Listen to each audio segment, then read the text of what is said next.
Hey, we're back with another one. It's been a minute, so if you guys are listening on Apple, Spotify, and you guys are watching on YouTube, thank you guys for your patience. But I have and I do say this, Chenae, every time, a special guest, but I feel like each time it gets better and better in its own unique way. But today, I have Chenae Loveth. Yeah, Loveth Yes. Erkerd, right? Not only is she a wife, she is also a lyricist, spoken word Yes. artist, an author. Yes. Am I missing something? Oh, Yes. you're the recruiter cousin. I Thank you am. for coming on to the show. How are you? I'm good. I'm doing pretty good. God is faithful. My birthday is in 3 days, so I will be 34 in 3 days. So I'm You a big excited. baby too?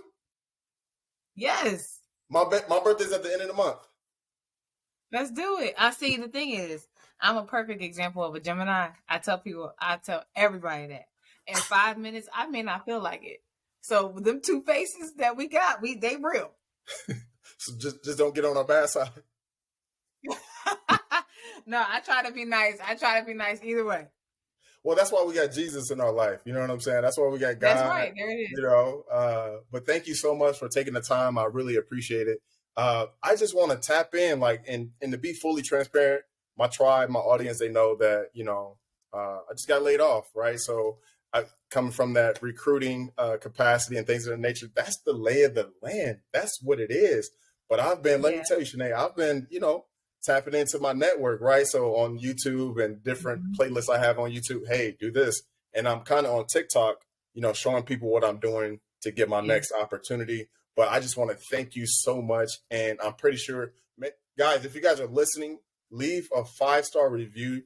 Tell Chenae what you guys thought of this episode, because I know she's about to drop some bars, some gems for you guys that are transitioning, or if you're looking to get into a different industry, she's going to have all the tips and tricks of the trade to help you get there. So let's start early childhood. How was that for you, and how did you get to where you are right now?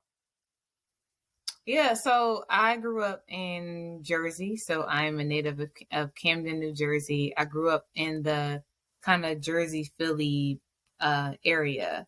And so Jersey, Philly, Delaware, that tri-state area was pretty much all the same thing for us. I started writing poetry when I was 11. So one of my cousins, he actually taught me how to dribble a basketball. So I've also been playing basketball since I was 5.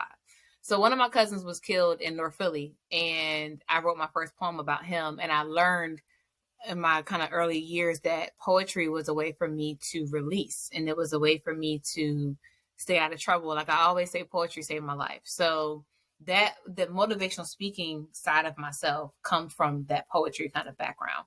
So I did my first poem in church when I was 14. I didn't realize that doing poetry at 14 would turn into this. So I wrote my first book at 23, my second book at 26, and my third book at 29. I went to St. Augustine's University in Raleigh, North Carolina, majored in political science with a minor in English. I went on to graduate law school from North Carolina Central University School of Law.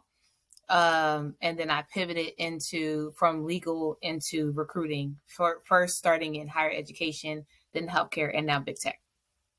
So it sounds like you're a lot of things, right? So you're a lyricist for sure. Your background definitely gave you the skill set and the passion to be able to do what you're doing now. Now, I have a question. Do you feel like it's your gift, or do you feel like it's something that you kind of like over time, like refined and you made that's your skill, right? Do you feel like you're naturally, a coach and great at recruiting?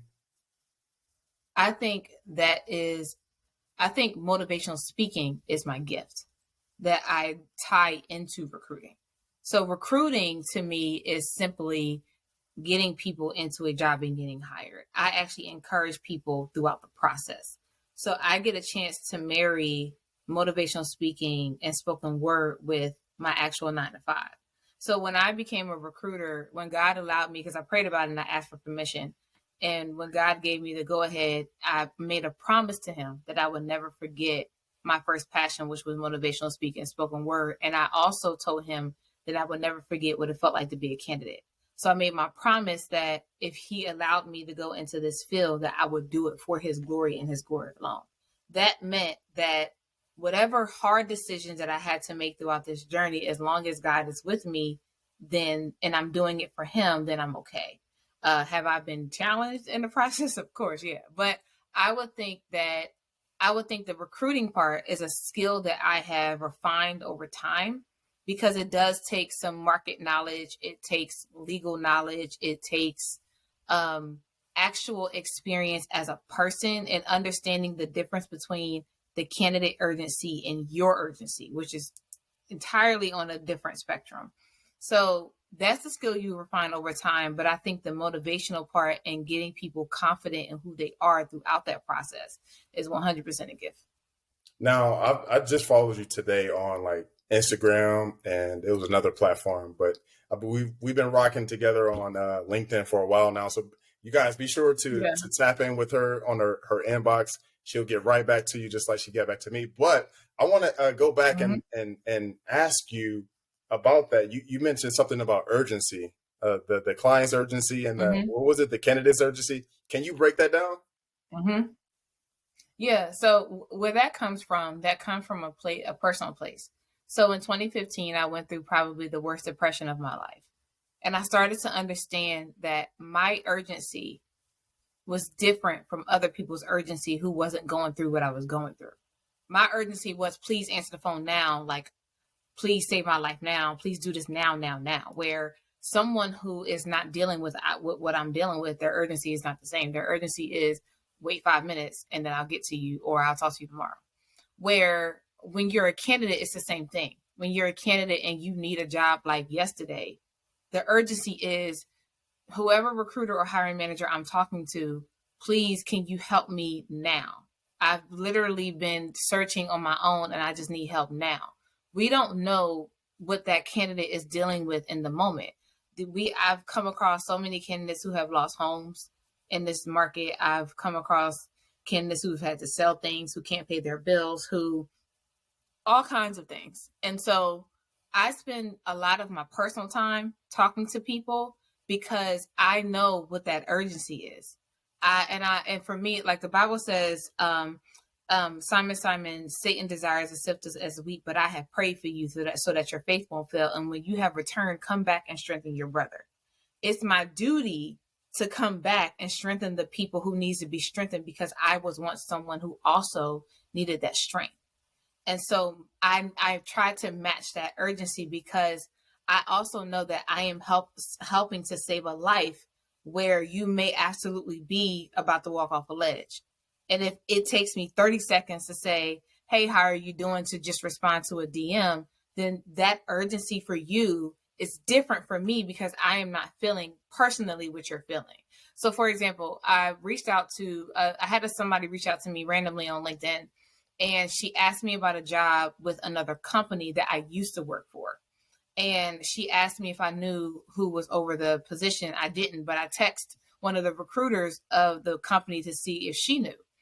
And she said, oh, actually, that's my role. So I was like, oh, cool. So I said, so-and-so is looking to go into this role. Do you mind taking a look at her skill set for me? So she said, of course. So I asked the recruiter if I could give the candidate her credentials so that she can email her. And so she said, yeah. And so the candidate reached out to me this morning and said the recruiter did respond. And she said 5 minutes of you responding could have very much changed my entire future. So that urgency that may not be urgent to me because I'm in my job, where the job market is saturated with a bunch of candidates, y'all urgency is different. And so I can't forget, I was a candidate for 4 years before I got into recruiting.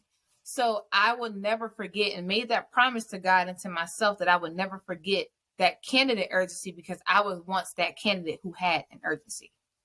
Wow, that is so profound. So, you said you just spoke about 4 years, and, before I had my last role, it was like 11 months, right? So, hey, we were going, I'm sure, through the similar things, like, oh man, wifey, like, she like stressing, and I'm like, oh, okay, baby, I'm trying, I'm doing all these things, but I'm like, and believing God in that season, right? And you can, tell us about the things that you were doing in that season, but before you got it, you were still believing, it says in the Bible, hey, somebody gonna get saved today. Somebody gonna get saved. That's Somebody good. gonna get saved and a job.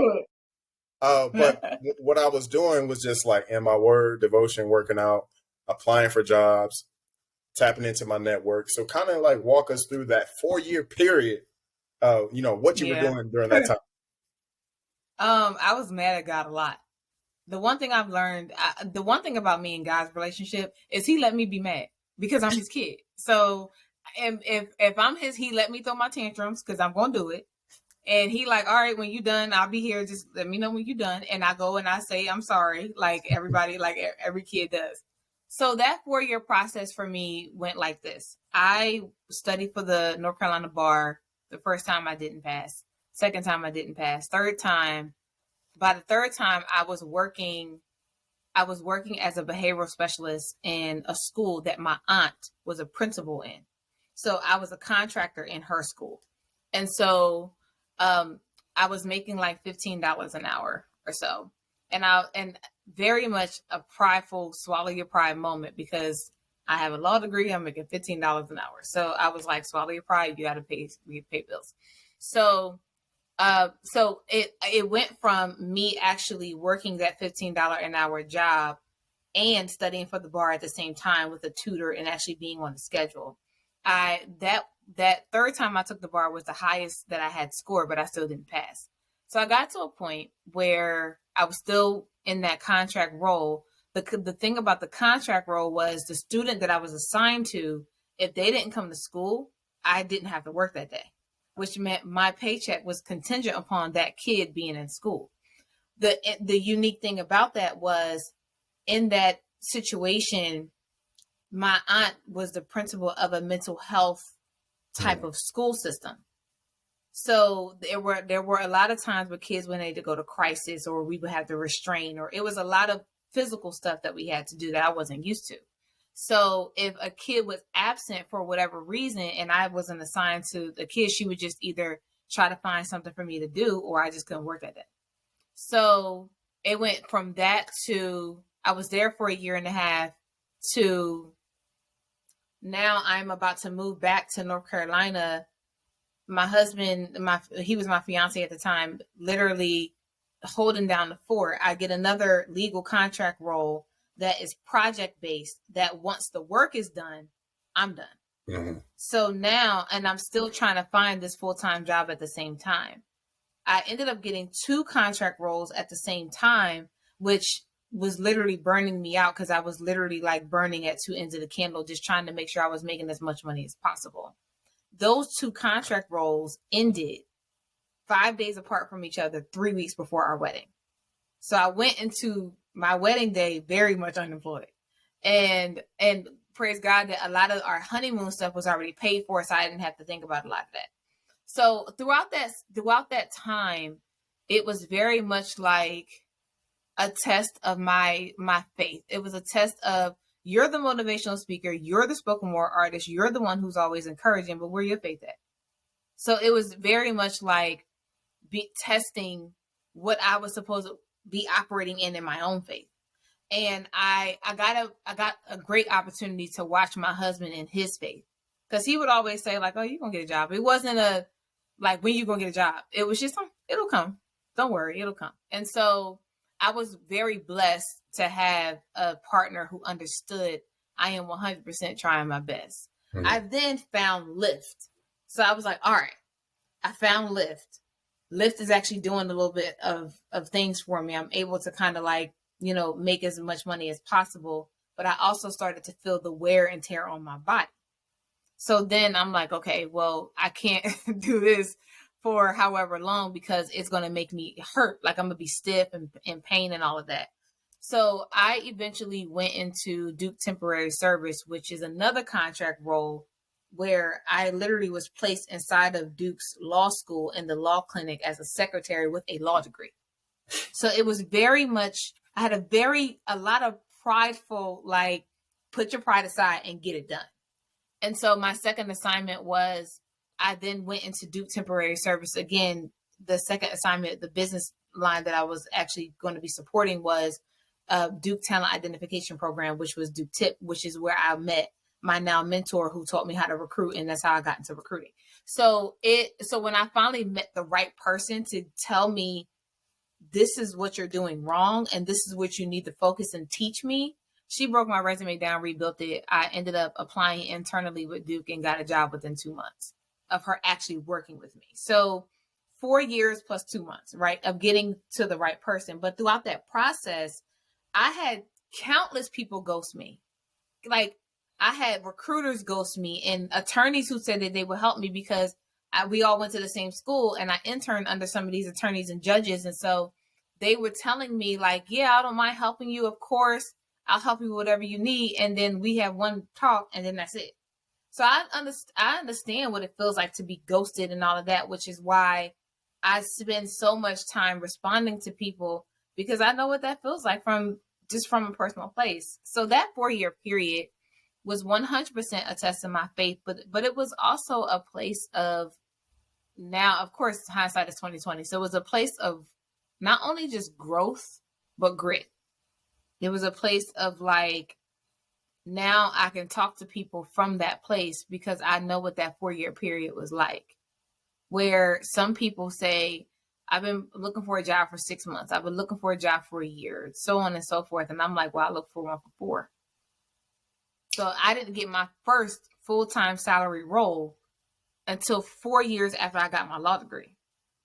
Wow, so it took me a minute. Now, was I unemployed? Was I unemployed the entire time? I had contract roles, which a lot of people do, but those contract roles end, and you have to find and that hustle doesn't stop. So literally from to date, December of 2015 to January of 2020, 4 years and a month to date is when I was able to land my first salary job. And that process, I tell people all the time, that process is not for the faint of heart, but it made me understand, again, the urgency of people and what they need now. Had I not gone through that, I wouldn't have understood their urgency. Wow. We have to unpack. You have so many gems in there. And if you guys are listening on Apple Podcasts or Spotify, make sure you guys ask your questions in the comment section. But I want to go back to what you were talking about, like just like that mentorship. I think a lot of people miss that, right? So you were just like, oh, like you had the tribe or people you went to school with, but they had so much bandwidth. Oh yeah, I got you, girl. Yeah, cool. Right. But then you found that one person, and that was the life changer right there. Shout out to your mentor, whoever that is. Yeah, Danita is everything. Her name is Danita. She is the GOAT, hands down. So let's talk about that relationship that you still have to this day with your mentorship, because I think we can help a lot of people if they're able to identify, what makes a good mentor and how to go about getting one. Yeah. So Danita told me when I first met her, she said that she saw something in me. And so here's how it's interesting, because this is what she told me. When I went into my interview, I tell everybody, do exactly that exact opposite of what I did. Do not do what I did when I went into my interview with Danita, which was, if she said, do you know a lot about tip? I said no.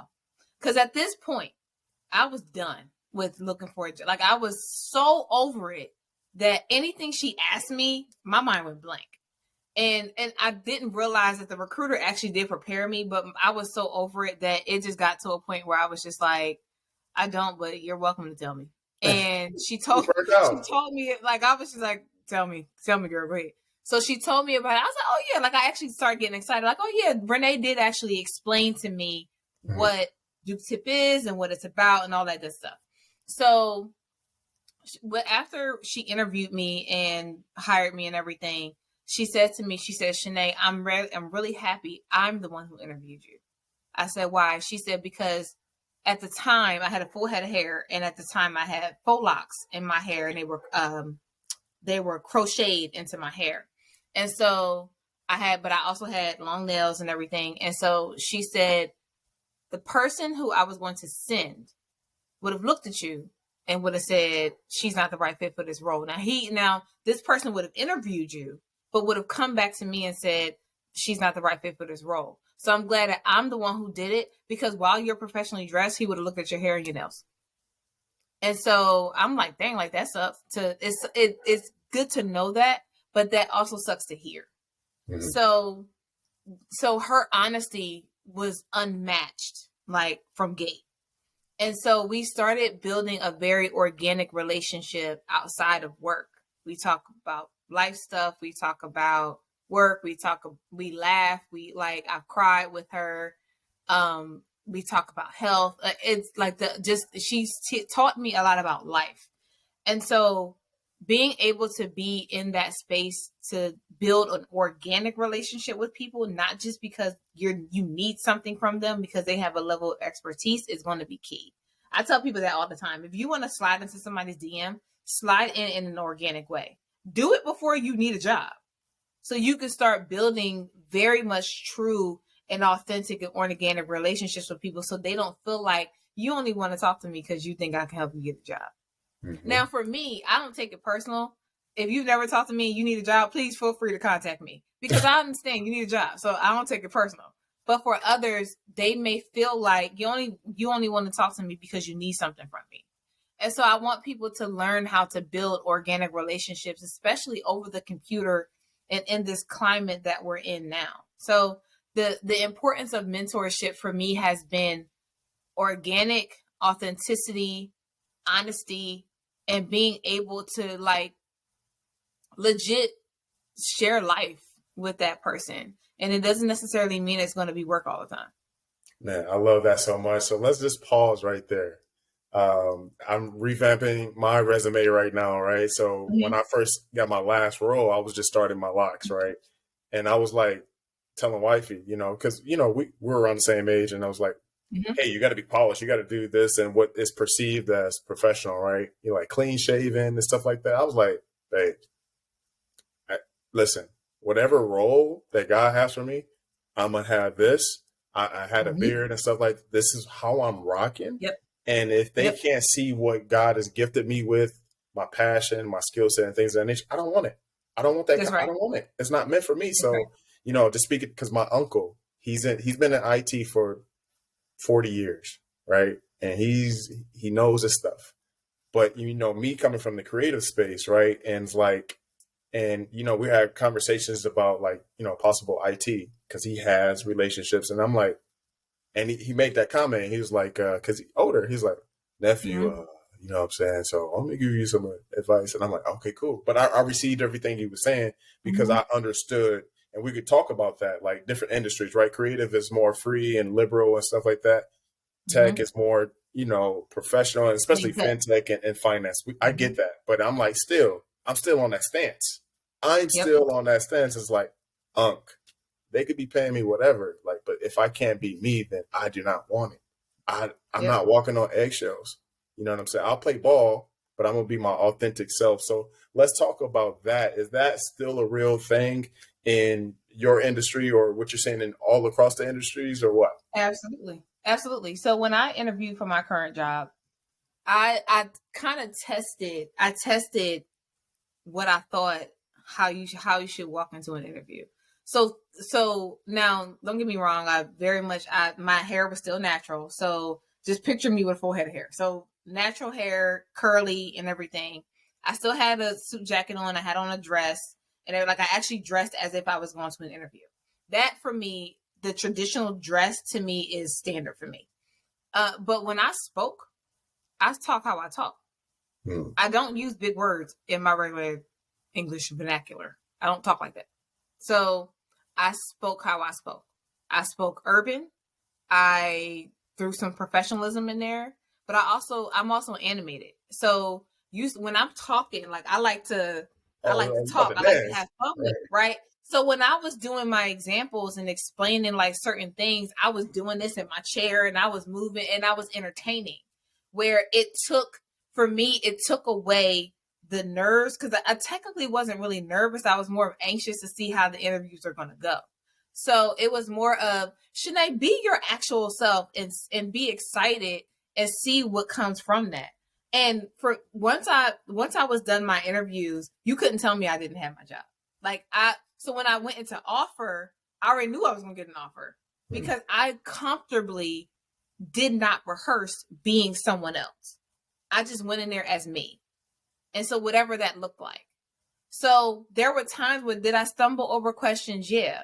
Did I miss the mark on maybe my first question in my first interview? Yeah, because I had never experienced something like that. But I was able to back it up with other things. And so for me, it was when I was in healthcare and in higher education, it was sitting in interviews, because I sat in all of my interviews. It was sitting in interviews and watching how nervous people were who looked like me.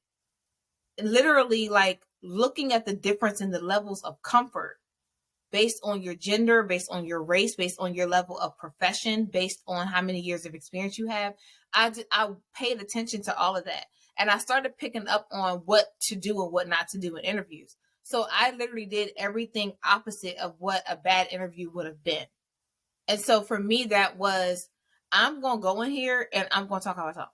So if you want me, then you want me as me and not as what you think I'm about to show up as. Because for me, if I am showing up with a mask on in my interview, that means I have to do that day one. That means I have to do that all day long. And I spend most of my time at work. So I don't want to feel like I need to code switch majority of my day, which means majority of my life. So like your uncle, I don't bash people who feel like they have to, because that's who they've grown accustomed to be based on the times. Like one of my other mentors, she said, Chenae, at this point, I wouldn't know how to not code switch because I've been doing it for so long. I said, I respect that, because that's how you have grown in your profession. We have a 10-year difference. You've been working 10 years longer than me. So there is a difference there. But I am a very, very much a big advocate of show up. So if you see any podcast that I've done, you see this haircut. If you see any event that I do, you see these earrings. And what I used to do was, I now have a permanent bridge, so I don't wear a retainer anymore. So now I got 32 teeth. For all y'all who know I had 31 teeth, now I got 32. So I used to take out my retainer while I was talking on purpose. And I used to say, this is me. And I would take out my retainer and show I had a tooth missing here. So for my front tooth missing, and I used to say, this is who I am. And this is how I show up sometimes in interviews and at events when I'm speaking, because in order for you to be able to relate and get the gems, you need to know me, not the professional me. You need to know Chenae and not the title. That is what makes people approachable, and that's what makes people comfortable. If I cannot do that, I don't belong here. Wow, that's so many. We can go on and on about that, but I do want to know this. Do you feel like people of color, and I don't want to make this a thing though, right? But we're going but with it is, so it's okay. But it is though, yeah, so it's okay.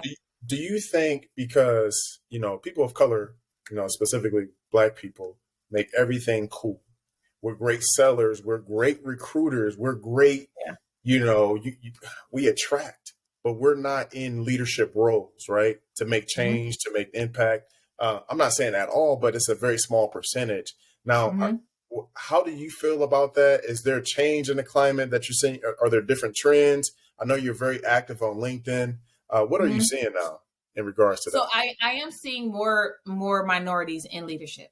One of the recent testimonies that I shared of the young lady who got the $260,000 base salary with the $65,000 sign-on bonus and $60,000 in RSU. She's Black, and it was in a director role. So I am seeing, and that was in travel tech.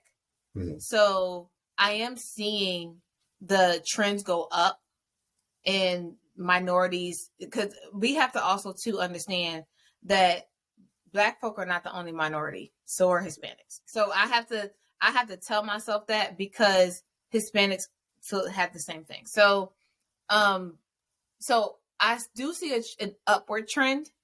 It's not as quickly as I would like for it to be, but I do see some change and some trying. But I also do see that we as a community don't have the experience that certain companies look for. And that could be for various reasons that I'm not going to go into, but certain levels of experience I've learned it doesn't fit our community. And so it could very well be because we as a community may not have been exposed to computer science until after college, or we may not have been exposed to certain things in our community in middle school and in high school, where now you have a little bit more programs going on that is introducing the African American community and the Hispanic community to STEM and all of that. Where for me, it wasn't really presented to me like that in high school and in middle school. So I think our community is actually behind the curve. And part of that is, I don't 100% do not believe that that is our fault.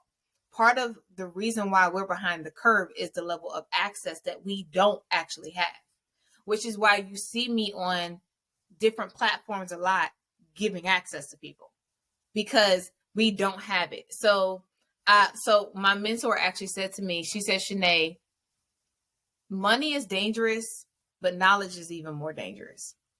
So you're giving knowledge and access to people that other people probably wouldn't give to. And so I've just learned how to dedicate people in general, no matter who you are, no matter your background, people in general having access that they would not normally have access to. But I've also learned that the African American community and the Hispanic community, there are certain things we don't ask for because we weren't taught to ask for them. Whether we are job searching, whether we're negotiating our salary, whether we just need help in general in life, there are certain things we just do not ask for because we were not put in comfortable enough situations or circumstances to have to ask for certain things. So I think that we are in an upward trend of seeing minorities in leadership. I think that though it's more or less, you don't see a lot of minorities speaking out on LinkedIn specifically about their leadership role because of their company and because they have a certain level of confidentiality that they have to maintain, but it doesn't mean that they're not doing the work. They're maybe doing the work behind the scenes for us. So it's a kind of a weird dynamic that I think we need to grow our minds a little bit and open up our hearts a little bit to people actually being advocates in different ways that makes them comfortable. Some people are advocates on paper. Some people are advocates behind the scene. I'm somebody who's in the forefront because I got a big mouth. So I don't mind being that loud person to say, no, this is wrong, where another person's advocacy may be on, a different level in a different area. So I do think I am seeing the trend go up. I just think that the trend is not as loud right now, but I am seeing it. That's so awesome. So what are some type of conferences or things that you're going to be doing in the future, or that you're going to be just like supporting and where people can like really tap in like for personal or professional development? Yeah, so I'm currently trying to work on getting the Render ATL. I'm not too far from Atlanta, so I'm trying to work on getting there. But Render ATL is happening May 31st to June 2nd, and I think some of the events are even going on until June 4th. I'm also working on being a speaker at Blacks in Technology, so BitCon in Nashville. I submitted a proposal to speak also at Afrotech this year.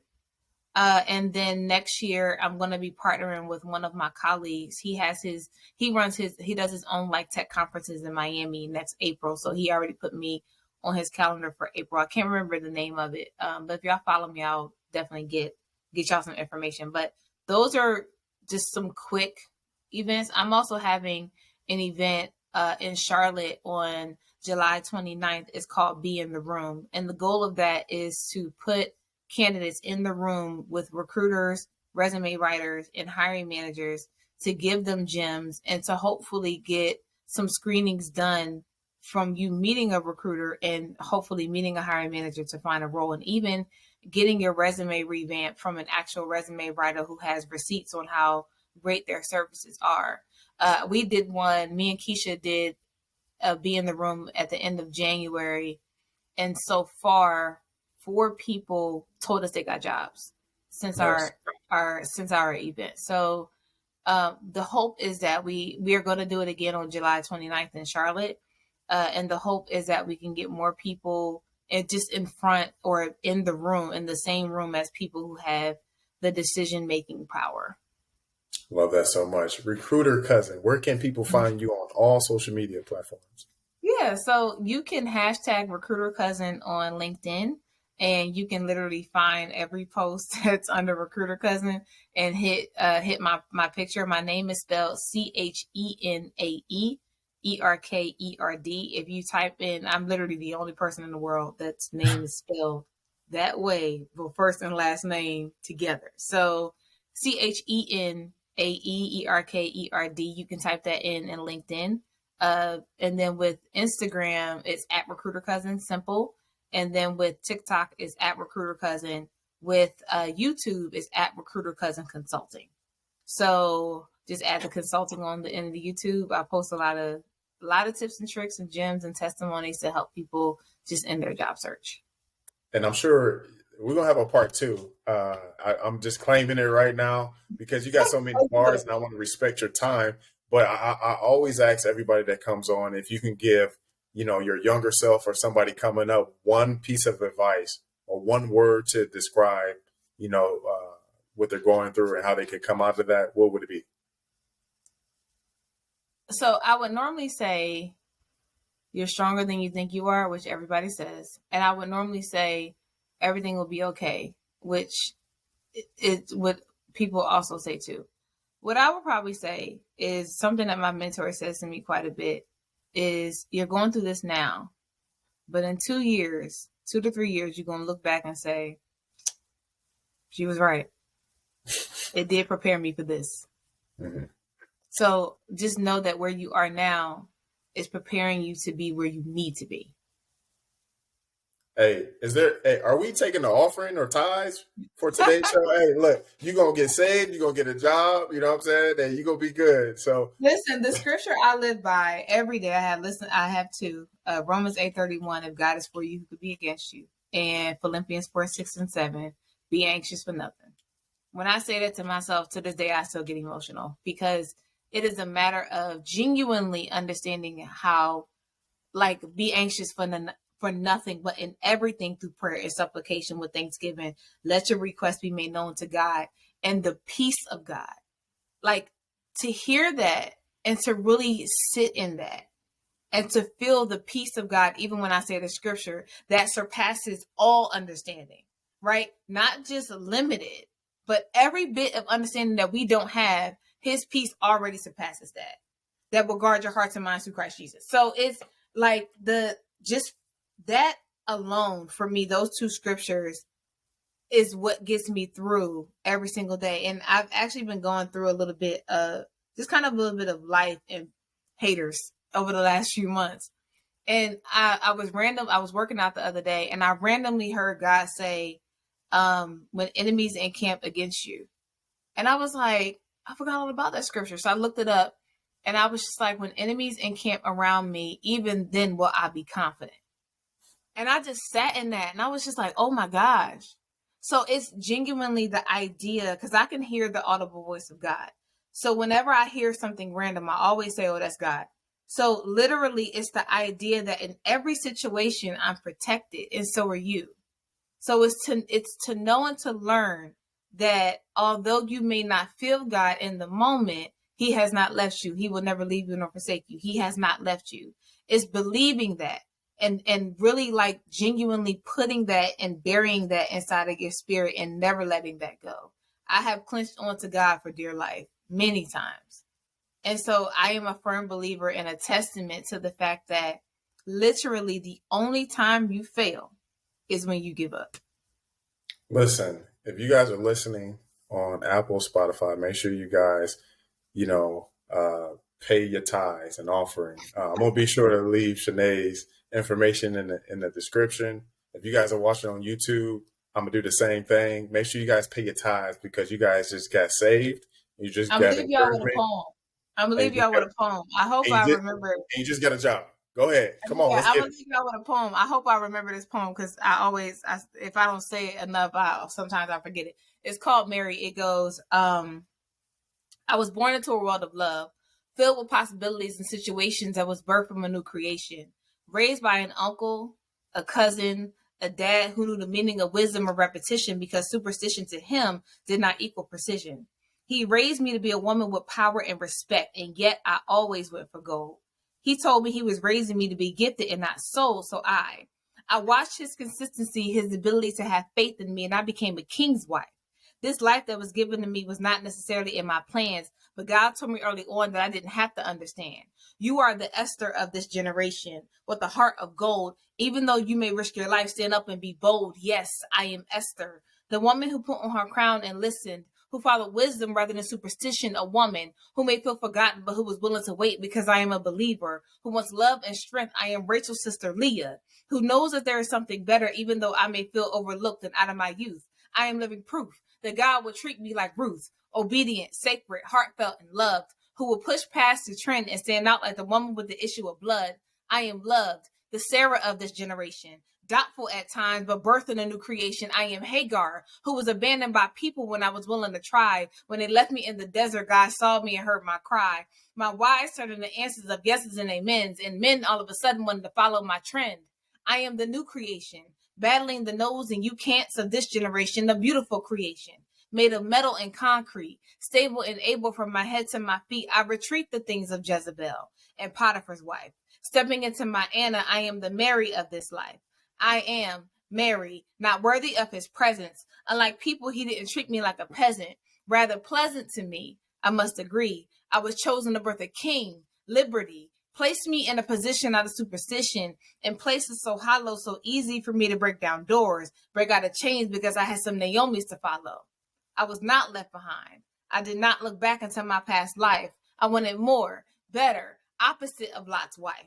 Faith like Mary Magdalene never mind the chatter because how I used to live, where I used to go, how I used to be no longer matters. I am better than I ever was before. I tell you the truth. You want me to be what you say, but I exemplify Ruth. My youth is not in vain, nor is my boundary, because behind enemy lines is where God found me.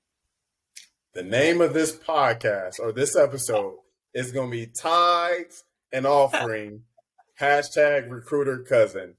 Let's go. Well, thank you for having me.